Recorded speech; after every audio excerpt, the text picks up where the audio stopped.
കണ്ടോ നമ്മുടെ വ്യത്യാസം മനസ്സിലായോ? അതുപോലെ പുത്തൻ പുതിയതായിട്ട് നമ്മുടെ ആ ഒരു ഭാഗം മാറിയിട്ടുണ്ട്. പക്ഷെ ഇവിടേക്ക് വരുമ്പോൾ ആ കരിമ്പൻ അതുപോലെ തന്നെയുണ്ട്. ഉജാല നമ്മൾ സാധാരണ നമ്മുടെ ഒരു ഷർട്ട് അല്ലെങ്കിൽ വെള്ളമുണ്ടൊക്കെ നമ്മൾ മുക്കിയെടുക്കാനാണ് എപ്പോഴും ഉജാല നമ്മൾ ഉപയോഗിക്കുന്നത്. പക്ഷേ ഒരു കാരണവശാലും ഈ പറയുന്നതിനോട്ട് നമ്മൾ ഷർട്ട് മാത്രമല്ല നമ്മുടെ വീട്ടിലുള്ള ഒരുപാട് സാധനങ്ങൾ അല്ലെങ്കിൽ നമ്മുടെ വീട്ടിലെ തറ ഉൾപ്പെടെ എന്തും ക്ലീൻ ചെയ്യാൻ പറ്റുന്ന ഒരു അടിപൊളി ഐറ്റമാണ് നമ്മുടെ ഉജാല എന്ന് പറയുന്നത്. നമ്മളപ്പോൾ ആദ്യം വന്നിരിക്കുന്നത് ബാത്റൂമിലേക്ക് തന്നെയാണ്. നമുക്കറിയാം എപ്പോഴും നമ്മുടെ ബാത്റൂമിൽ തന്നെ ആയിരിക്കും ഏറ്റവും കൂടുതൽ അഴുക്കും ഈ ഒരു പ്രശ്നങ്ങളൊക്കെ ഉള്ളത്. ഇതിന്റെ ഫ്ലോർ കണ്ടോ?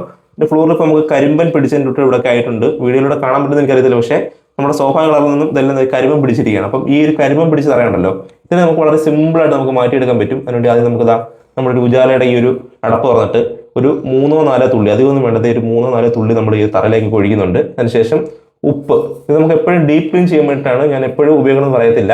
ഉപ്പ് നമുക്ക് വളരെ ശ്രദ്ധിച്ച് ഒരു മാസമൊക്കെ നമുക്ക് നന്നായിട്ടൊന്ന് ഉപയോഗിച്ചതിന് ശേഷം ഡീപ്പ് ക്ലീൻ ചെയ്യാൻ വേണ്ടിയിട്ട് നമുക്ക് ഈ ഒരു ഉപ്പ് ഉപയോഗിക്കാം. ഉപ്പ് ഞാൻ അതിൻ്റെ മുകളിലേക്ക് വിതറിയിട്ടുണ്ട്. ഇനി നമ്മൾ ചെയ്യുന്നത് നമ്മുടെ ഒരു ബ്രഷ് എടുക്കുക, അതായത് നമ്മുടെ ഈ ബാത്റൂമിൽ ബ്രഷ് എടുക്കുക. അതിനുശേഷം അതിന് പുറത്തിട്ട് നന്നായിട്ട് നമുക്കൊന്ന് തേച്ച് കൊടുക്കുക. ഞാനിപ്പം കുറച്ചെടുത്ത് മാത്രം നമ്മുടെ ഒരു ഉജാല വെച്ച് കഴുകിയെടുത്തിട്ടുണ്ട്. ഇപ്പോൾ ഇവിടേക്ക് നോക്കിയാൽ കാണാൻ പറ്റും, ഇവിടേക്ക് ഇപ്പോഴും ആ കരിമ്പൻ അവിടെ തന്നെ ഉണ്ട് കേട്ടോ. അപ്പം ഇവിടെ ഞാൻ വെള്ളം ഒഴിച്ച് കാണിക്കാം. നമ്മൾ കുറച്ചെടുത്ത് ഞാൻ വെള്ളം ഒഴിക്കുകയാണേ. കണ്ടോ നമ്മുടെ വ്യത്യാസം മനസ്സിലായോ? അതുപോലെ പുത്തൻ പുതിയതായിട്ട് നമ്മുടെ ആ ഒരു ഭാഗം മാറിയിട്ടുണ്ട്. പക്ഷെ ഇവിടേക്ക് വരുമ്പോൾ ആ കരിമ്പൻ അതുപോലെ തന്നെയുണ്ട്.